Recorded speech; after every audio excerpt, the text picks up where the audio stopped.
মানে ভাই পুলিশ বাহিনী যাতে ঠিক মতো কাজ করে বা মানে ঠিক যেভাবে গত 16-17 বছর শেখ হাসিনার আমলে কাজ করেছে তেমনটা যেন কাজ না করে তেমনটাই তো প্রত্যাশা।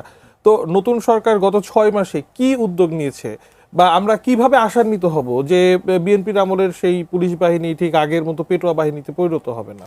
আচ্ছা, আপনি আশাবাদী হওয়ার অনেকগুলো কারণ আছে। প্রথম কথা হইল যে এখানে আপনার মনে আছে সালাউদ্দিন সাহেব একটা জিনিস বলছিল যে এমপিরা থানার ওসিকে ফোন করতে পারবে না। এইটা যদি এক্সিকিউট করা যায় আপনার 70% সমস্যার সমাধান হয়ে যাবে।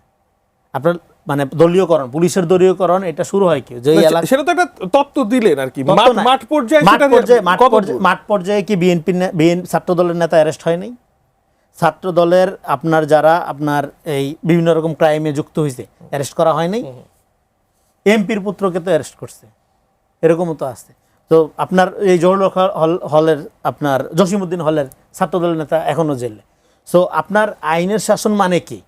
আইনের শাসন এটা তো ছাত্র দল যুব দলের জন্য একরকম, জামাত শিবিরের জন্য বা অন্য জনের জন্য আরেকরকম, এরকম না তো। হ্যাঁ, বিএনপির তো এটা ঐতিহ্য আছে। আপনার অপারেশন ক্লিন হার্টের কথা মনে নাই? অপারেশন ক্লিন হার্ট কইরা সে নিজেদের লোক মাইরা সাফা করে ফেলছে, সেটা আমরা নিন্দা করি, বিচার বহির্ভূত হত্যাকাণ্ড। ফলে এখানে আইনের শাসনেই তো ফিরতে হবে, সেইটা ফিরলেই ঠিক হয়ে যাবে জিনিসটা।